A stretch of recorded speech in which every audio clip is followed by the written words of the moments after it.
My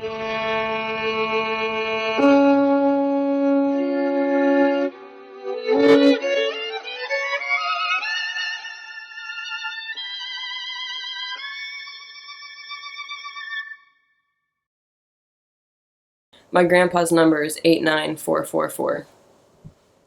My grandpa's number is 89444. My grandpa's number is 89444.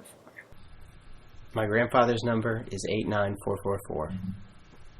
Oh, yeah, his number is 89444. I'm number 89444 from the Landsberg group. Originated, given to us in Dachau just before the trip to Landsberg. That was late in the life of the Holocaust, or the lifelessness of the Holocaust, because it was in the last year, actually less than a year before the thing was all over. I do, only because I think it's like 89444 or something, but that's just because you just mentioned it the other day when we were talking. If you'd asked me that 3 days ago, I wouldn't have been able to tell you.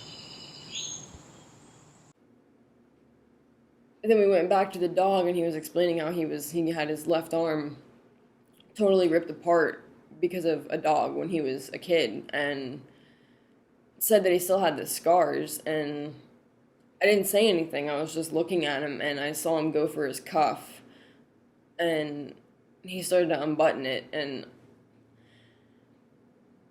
I've only seen his numbers once before, and I vaguely remember what it looked like, but he rolled his shirt sleeve up to show me the scars from the dog, and all I could see was that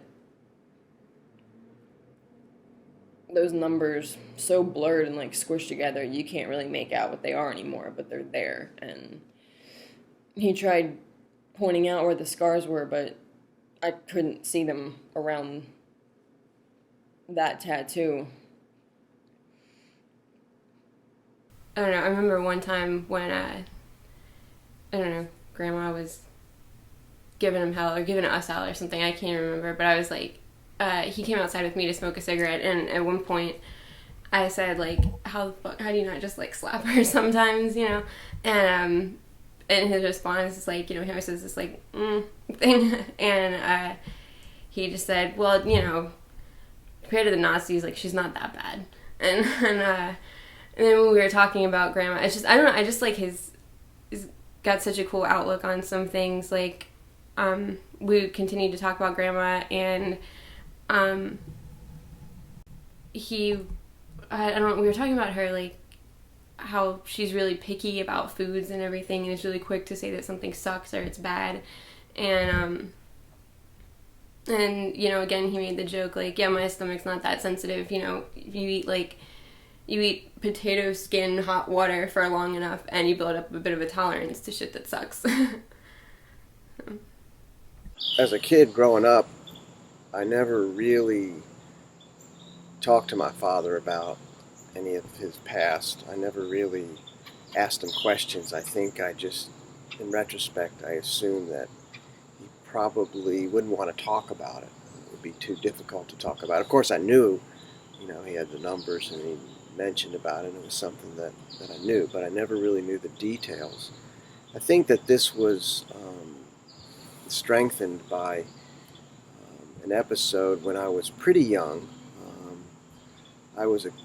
I had a little science lab in my bedroom, scientist, and I used to dissect frogs. And I remember I was dissecting a frog, and I called my dad in to show him because I had this frog splayed open. And he came in and he looked at it, and he kind of got this expression and walked out. And then maybe 5 or 10 minutes later, my mom came in, and she kind of told me, you know, not to show him things like that because it made him think about his past, and probably brought up his past. And I think that really sort of strengthened this feeling that it was something that I somewhere I shouldn't go. It looked both of you and started going to school and everything like this. He never brought it up because at that time I still was sort of like a stigma. And I didn't want you to have anything abnormal in your growing up. You didn't need my baggage. The kids, young kids like you, I would have come across as freaky.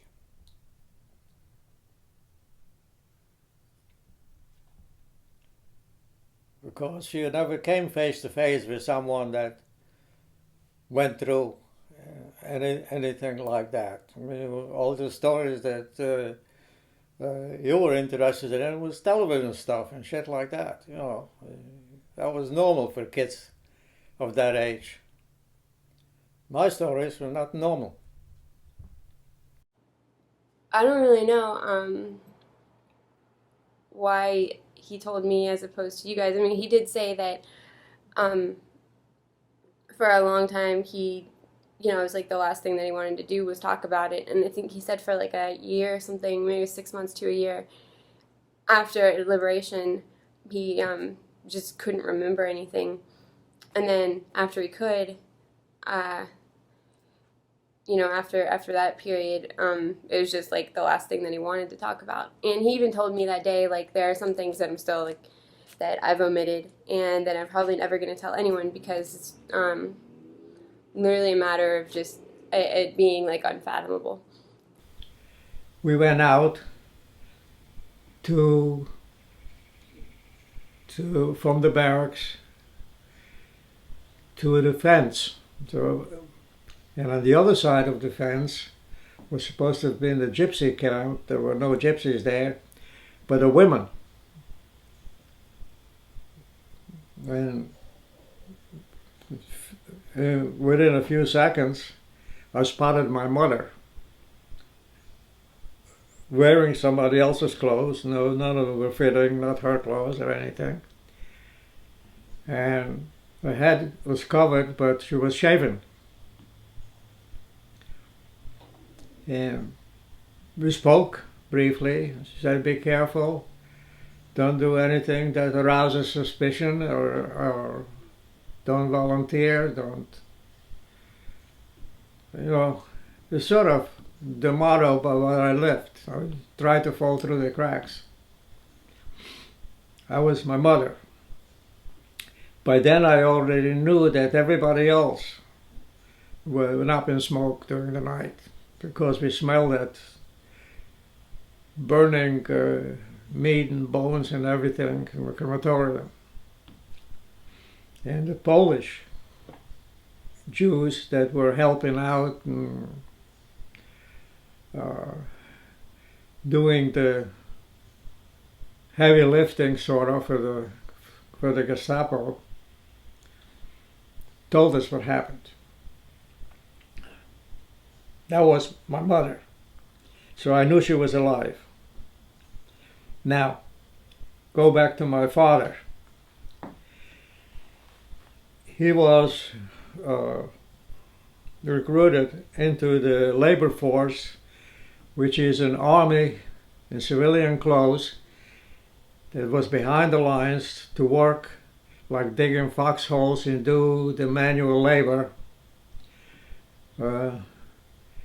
So the Hungarian army or the Nazis can concentrate on the battle, on the fighting. His train to where he was being transferred was complete opposite from our track, and we just looked at it. We knew that it was all full of Jews, that open like a freight train, but it was open. It was not like the cattle cars that we were doing. He was sitting on top and I saw him, so I waved and he waved back and says, "Be careful." take care of yourself, take care of Mom. Okay. He told Mom to take care of me. We were also. That was the last time I saw my father. Yeah. Mm-hmm. So what I wanted to know is this. Did you, Alan and David, converse about this without me knowing it? Or the conversation more active among you, but without me? Interesting. Put it? No. Huh? No. No? Never came up. Never came up. No. Interesting, because I didn't want it to come up. Didn't. Okay, that's good. All right, so. You nailed that. Huh? You nailed that. You nailed it. It didn't come up. Yeah. Uh-uh. All right, so I accomplished something then. That's what I wanted. I think one of the most amazing things about Grip is that just talking to him and watching him deal with other people, there's no sign that he went through what he did. You know, he gives everybody the benefit of the doubt. He trusts people. Yesterday we went up to the Audi place and everybody knew him. He's walking around shaking their hands and, he's introducing me and, they're asking about his family. They know all these details and he treats everybody with a certain humanity that, is sort of shocking for what he went through and what he's seen. I think that's a real testament to his character. I think it's really amazing to watch him operate. And I'm always curious about his dreams. Yeah. I hope he doesn't have to relive everything as soon as he closes his eyes at night, and I don't know. It's kind of scary to think about that he might have to go through that every time he falls asleep. Yeah. You were in an area where the Nazis came to pretty late during the process. Yeah. Did you have a sense? Did you know kind of what was going on, and you just were hoping that they would never come, or you had no clue? No. That's one thing that puzzles everybody today, like me. We knew that they're rounding up Jews and taking them somewhere from one place to the other, but no one knew about that Auschwitz thing or anything. It was just a matter of getting us away from where we lived into a ghetto where we'd be with other Jews and live and be protected but separated from the population and all that kind of, from the Goyim, everything. But, I don't want to. Look, this is the expression that I grew up with. So you can't create a new language for me. Try to get some sympathy from the world here. Okay. So, did you kind of know? You were just hoping they wouldn't No, come? the Nazis didn't come there in the town and take us. It was the Hungarians, designates, that took us, all the Jews in my town, into the synagogue, like a waste, considered it a way station. But did you guys know what was going on? Because it was several years No, leading. So you had no clue about anything? no clue. So we were in a ghetto in the same house where I used to visit my grandparents all the time. But of course it was crammed in. More people that the houses were built for, things like that. And that was until they started thinning out the ghetto and taking transports away. By the time we realized what was happening, we were under guard, everything. We couldn't do anything. We were headed. That's it. Before, while we were in the synagogue, they took my grandfather away. My father's father, Chaim Yitzchak, you named after him. And they tortured him to give up whatever was hidden because they couldn't find anything of value. It was all in a bunker that we built. Took a couple of years to hide everything simply because there were too many anti-Jewish things. It was getting worse and worse, and the robberies were very frequent. They were just taking things away, So we put the valuables away. And naturally, under torture, he had to give that up. I knew he was tortured because when they finally brought him back to the rest of the crew before we left to go to the submarine ghetto, he was black and blue. Totally, and he was actually like in a daze practically. Well, anyway, and what my father was, just like in Yosef, they were taken into, they called it in the Hungarian army at the time, called it a munkaszolgálatos labor commandos or something like that. You use them as in civilian clothes, as slave labor, behind the lines, to dig foxholes and do the dirty work, the manual labor, so that the army can devote themselves to fighting. But they were transferring my father to the place where they needed that group to dig the foxholes. It happened to be on a train full of the same kind of people like he was, all practically the same age group like he. At the time, my father was 42 years old. Was it 40? No, he was 44, but he was born in 1902. 1904. Oh, well, he was 40. My mother was 42. My mother was 2 years older than my father. And I saw the train go by, and at a glance, I saw my father, and he saw me too. It went like this, and so did I, but the last time I saw him. Naturally, they took us to Auschwitz. What's the worst experience you can remember from the camps? Visually? Anything? Several.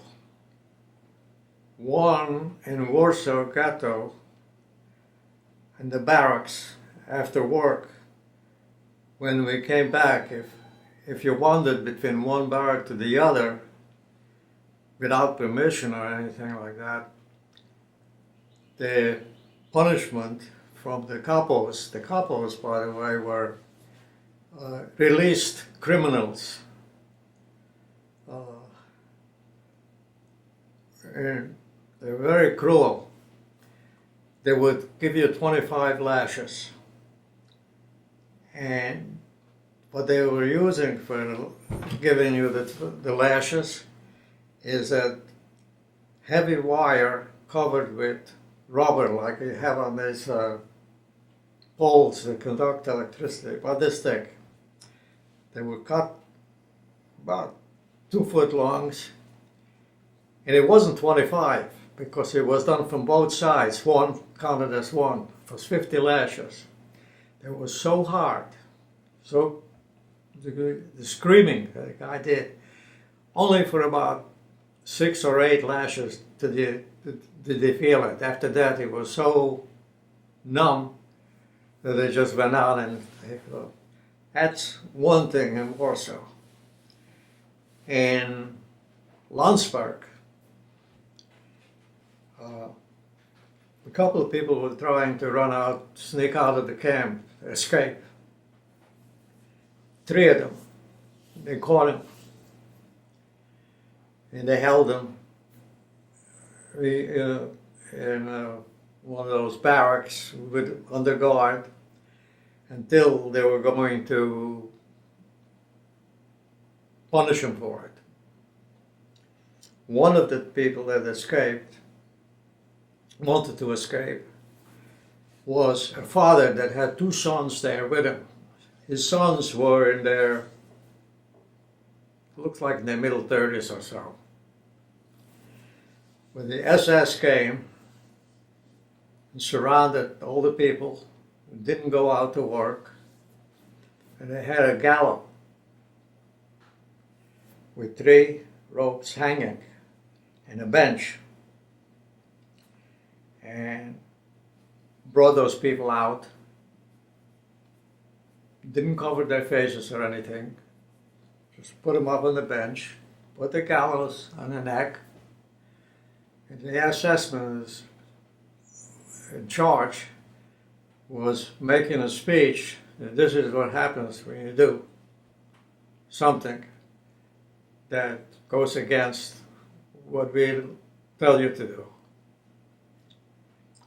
Then the couple of the camp, which was also not one of the people that was in charge like minor ones, but the head couple, which was a German, also a criminal, kicked out that bench from under the 3 of them, and they remained hanging in sunlight. And they made sure that everybody was looking at them constantly. I couldn't imagine the expression on the face of those 2 sons looking at their father hanging there. They left him hanging until dark. And we stood there for a couple of hours, so maybe 2.5, 3 hours. Another thing that wasn't good is if at work in Landsberg, if somebody died at work, they had to bring him back to the camp, because when they counted in the people, that as many came back just as many came back as they went out in the morning to work. They had to count the dead too. Then they crossed them off their list afterwards. So that was a bad sight, because it was a long trip. At the end of the day, everybody was hungry, weak. Half of the time they dropped the person. It's difficult to watch those things. When the Russians were getting closer and closer, and they were becoming a threat to be found, to find us alive, or if they killed us dead, and all that kind of stuff. Now, they were building a crematorium in Warsaw. And as they were supposed to install the electricity and some the stuff that burned you up, the building partially collapsed, so we couldn't use it. So they had to get us out of there by foot. And that was an ordeal, because they had to take all of us from Warsaw to get us ready for the trip. That was considered a death march, because just more than a fraction, but less than half people arriving to Dachau were that we started out with. We started out with they estimated it to be close to 10,000 people. And we probably didn't get there more than about 3,000 or 4,000. All of them died on the way. Some on the walking trip, but most of them on the trains. The trains, people died from thirst. And some of the people that were so thirsty and tried to drink their own urine, whether it was the urine that they were drinking or they were probably gone mad anyway, got mad, crazy. Some of them had to be put out of their misery right in that thing. And it wasn't like on that cattle train, we were standing room only like herrings. There was no way to sit down, lay down, or anything. He slept standing. By the time we got to Dachau, there was plenty of room because we were sitting on top of dead bodies. I could never put myself in my grandfather's shoes, nor do I think he wants that for me. I think he carries what happened with him, and him doing that is also allowing us to not have to do that, not have to relive that sort of thing. And it's just what he went through. We could not even fathom. It's not the way we think. We didn't grow up with that, and I don't try to think like that because I don't think he would want that for us.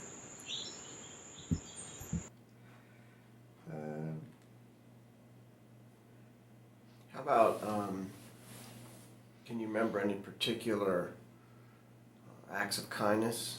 Yeah. That I can only attribute to when I was working on a railroad. There was the German contractor in charge. Was not a Nazi, but was one of those disciplinary contractor German that ran his work, but he didn't push as hard as he would people that he would pay for to work for him, you know.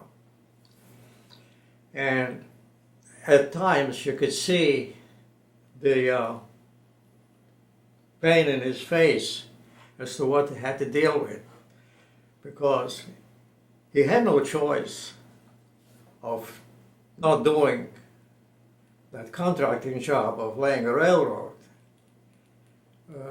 As far as the government is concerned, if they gave him slave labor, I had to use slave labor.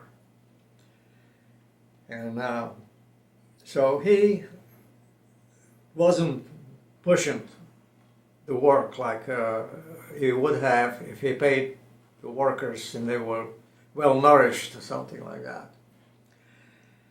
And that guy looked at me, being the youngest one, like that bothered him the most. And one time he winked to me when I was eating lunch, and we were supposedly be eating lunch, but we were just sitting there. He would eat, and he would throw things aside, like close enough to me. And he was watching the assessment, and he got between the assessment and me so I could pick it up and eat.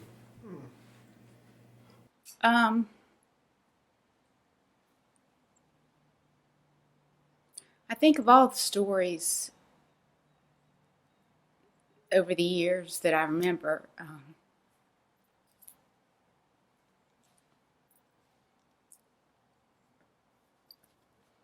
One day we were driving on Glenwood Avenue, and I asked him, how do you deal with going through what you deal with? How do you look at life the same, or how are you ever happy again?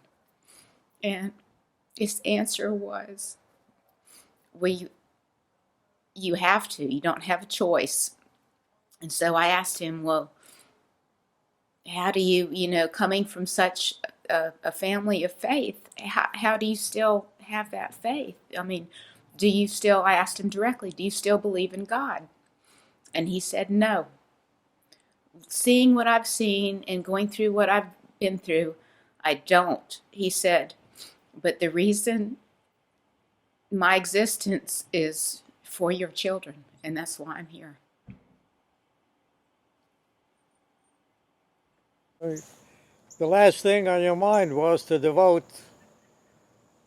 any thought or time to prayers. I devoted most of my time to falling through the cracks.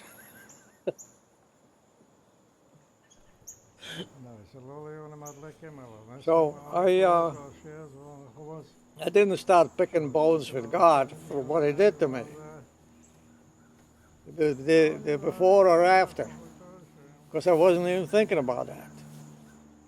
So I went right back into the groove the same way. I didn't gain any religion, I didn't lose any. But I was less concerned with it.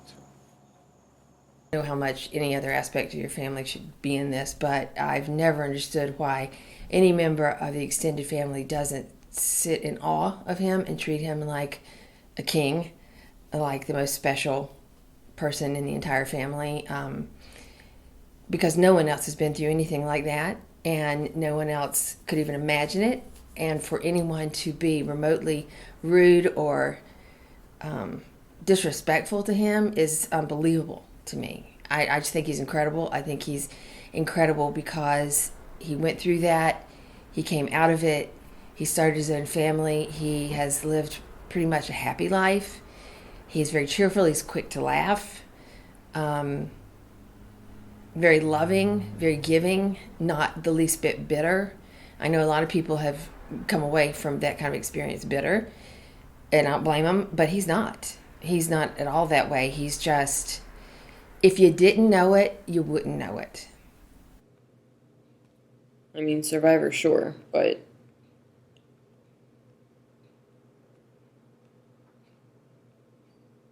I don't think he really gives a shit about that compared to being a grandpa and a father. Do you remember when it actually all ended, when you kind of went from captivity to freedom? You remember what it was like, what the feeling was like? It was in 2 steps. First step was when a lot of people started falling behind because the guards started disappearing, sneaking away. And I was lucky. I had several tries, but that time I was lucky of remaining behind, hiding behind a tree, a little bit above on a tree. And I was searching for a place where I can bunk more or less on the outskirts of that same town. Wolfrasthausen is the name of the town. I was walking towards an isolated farm, big area with a farm in the middle. And I went there and I figured, and the guy, they took me in, let me sleep in a hayloft, and sort of he wanted to help me. Come to find out later that he was not too much of an SS sympathizer, because at one point when they had asked at the induction of the recruits, his son,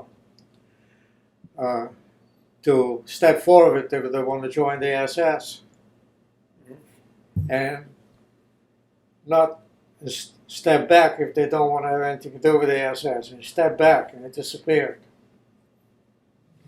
So he had it in for them. That was his revenge, probably.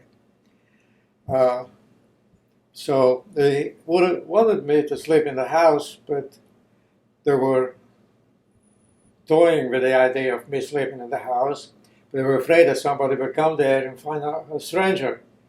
So I said, the hayloft is heaven for me then. Especially if I go to sleep without a guard over my head, So it was okay. They fed me well and everything. I went out for a little over a week and a half, maybe more. Yeah, I always lost count of days and dates and anything like that. And then they told me that the Amerikaner came up. The Americans are coming. So we went out to the highway. His road, his farm was off the main highway between Wolfram and, Munich and all these places in the Tyrol. Okay? And so we all walked up to the road. And to received, the freedom, whatever. And all of a sudden, in the distance, we see a tank, tremendous tank.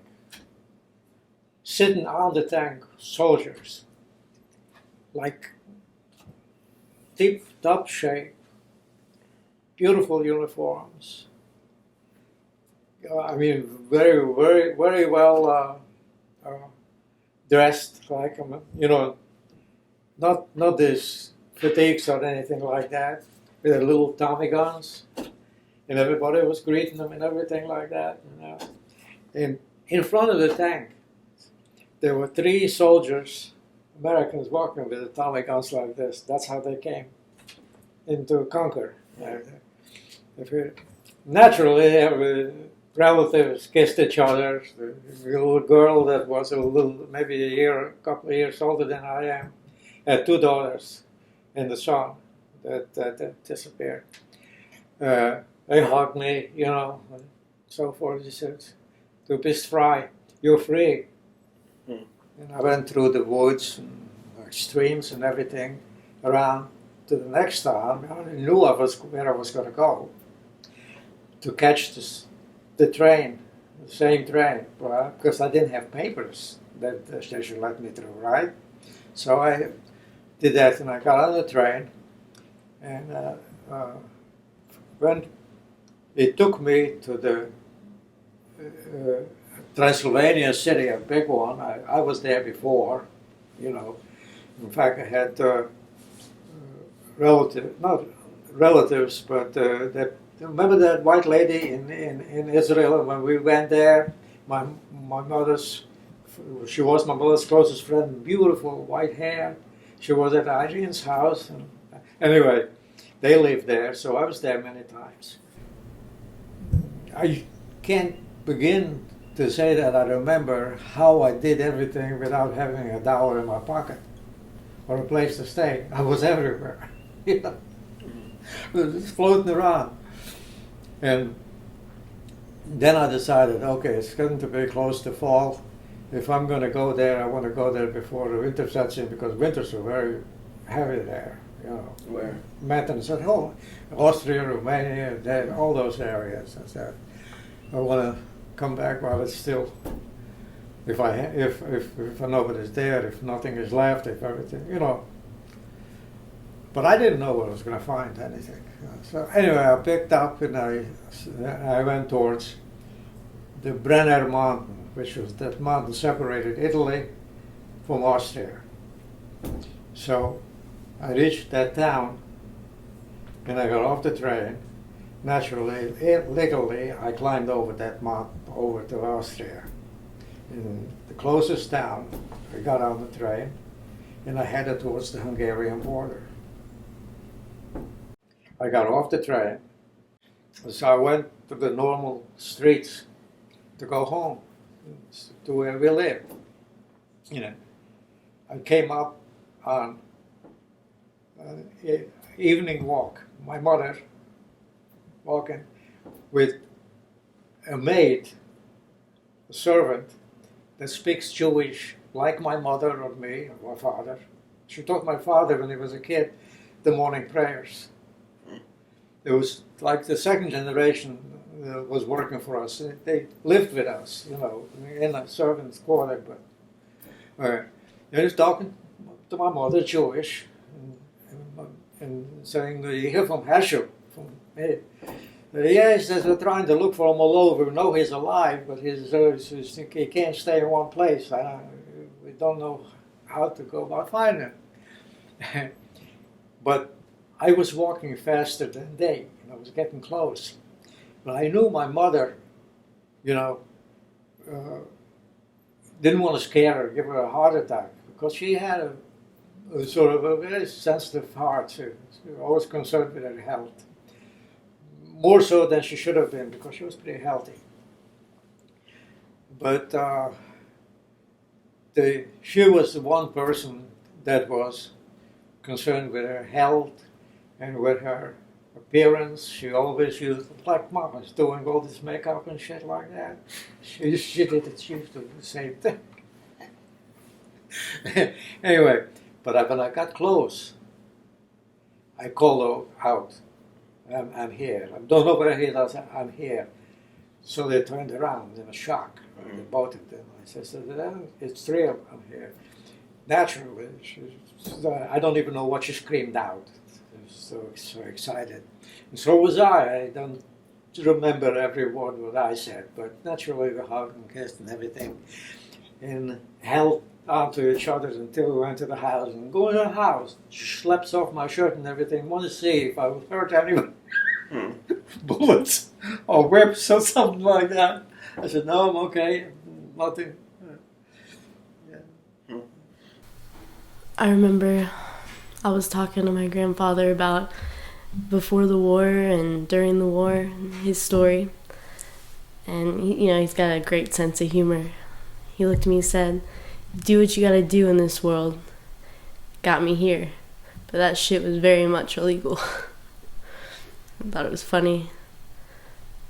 He had this one box that he pulled out of his closet or something that was pretty much like all of the, like box about this big. It was like all of the pictures and documents and everything that he basically like had left, I guess, that he was able to save or salvage or something.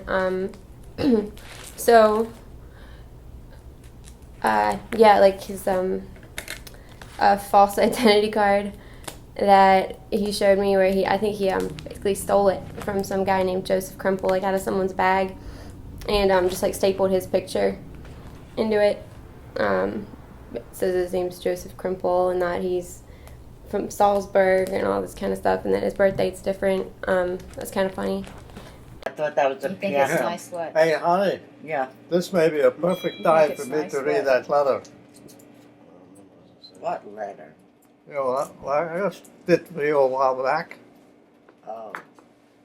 Wait a minute. Hold just a second. What letter? Don't ask. Gabriel. Don't say anything. 20 years ago, I applied for Holocaust Memorial here in the Claims Conference from New York called me because they had all the information about me being in camps and all that stuff from my mother in the Yosef that they put it in the Holocaust in the Yad Vashem in Israel. And so when I applied and I didn't hear from them, they came back to me and they said something doesn't flush, more or less. And so I said, well, it doesn't flush. So the caseworker said, got information from Israel about you and your name and where you live, everything like this. The name is, everything is okay. Got information from the archives from the Germans, the one that they kept track of every Jew they killed. But there's one thing that doesn't seem to be matching. So I thought about it and I said, don't say anymore. I'm going to write you a letter and explain what you don't know. Okay, dear Mrs. Strovolasky, you have all my information from my hometown, ghetto, deportation, and Auschwitz, and transfers from camp to camp until liberation. Now, here are the tasks to be accomplished before I legalize myself in Prague and facilitate my eventual goal of easy and sure way to enter the USA. The first step was to be registered 2 years younger, so I would be considered a minor by the authorities in Prague. because they handled minors differently. My year of birth, being 1928, became 1930. And also, second, I selected, I needed to change my birth country to a Western country so as not to be repatriated back under the Iron Curtain, which Romania was. I selected Essen as my birthplace because Essen was bombed out during the war and archives were destroyed, non-existent. I hope the picture is clear now. I was telling that to the woman, okay? Born Negrești, Romania, January 16, 1928. I trust this not to be shared with the U.S. government. Thank you, and best regards, Harry Weiss. After 2 weeks, she called me up and she says, bingo, you've straightened out the missing link. After that, they released the money. I got a couple $1,000. Married an old fuck. Okay? So I'm 85, not 33. No. I'm 85. I was born in 1928. I knew it. I asked you about that comment. I was just going to say that. I knew it. I was said going to come something out. and you- I was going to come out there, and then you opened your pisk, and what do you think happened? I had to blow you off and make you think I'm senile. I just learned about it that trip. Huh? That's when you told me that trip. Yeah. It's the age that killed me. I couldn't believe it. 2 years. What's the big deal? No, but I'm thinking, is every legal document we You owe me ever took out, $800. are they legal now? For what? We took him to his Angus barn for his 80th birthday, and it wasn't his 80th birthday. Yeah, Fucking that's liar. right. Yeah, but you owe him 2 years worth of birthday presents. That's right. There's a lot of things. All my life, I wore the mantle of a survivor. And I survived, but I came home with all my limbs. I didn't suffer any torture. I went through a lot of hardship that everybody else did, but no physical harm whatsoever. I did it all by trying to fall through the cracks.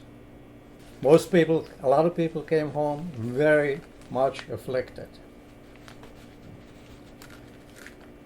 But thank God I came home with all my limbs, normal. I was able to resume a life. I came here, started a family, right? So I wore the mantle of survivorship, but if you want to talk about a survivor, a real one, there is the one that is a real survivor. She was, before her I was 10 years old, 11, when she was afflicted with polio. Ended up in an iron lung. Out of the iron lung, one operating table onto another, everybody was chopping her apart and putting her back together. Years in the hospital, don't ask. After all that, when she was finally out of the hospital after years, they took her to a zoo called home. So if you want to talk about a real survivor, there is a survivor, not me. I just went through a lot of shit, that's all. That enough? Okay. Another thing I didn't realize until recently, actually very recently, and probably because it started bothering me.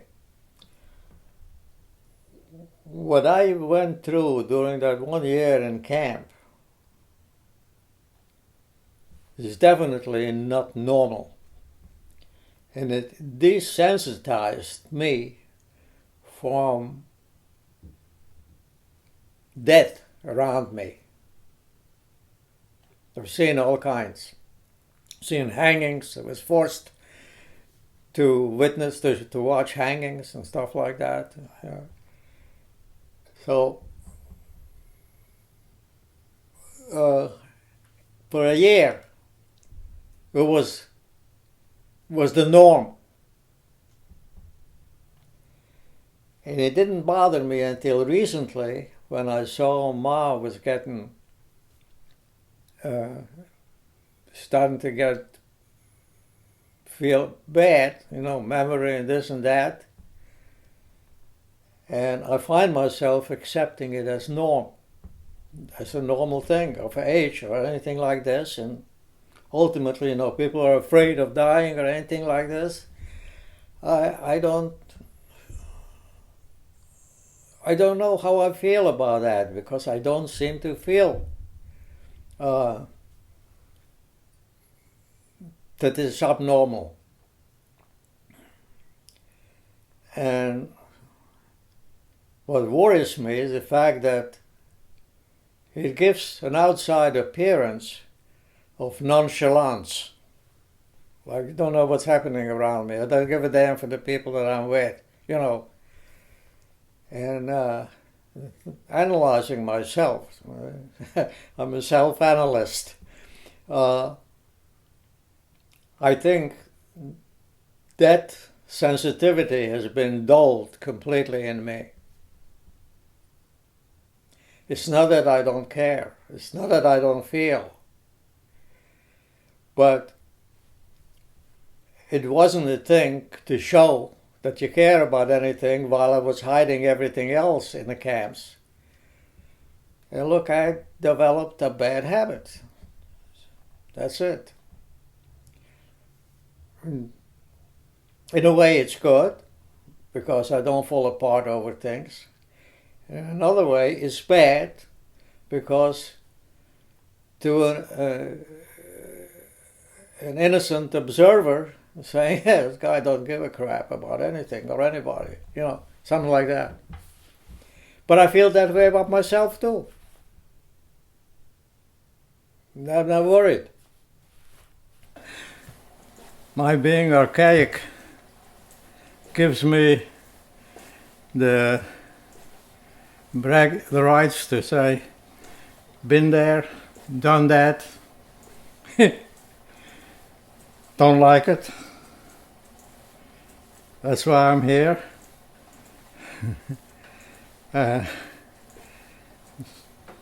Talking to you, I can say, you haven't been there, you haven't done that, you don't know shit.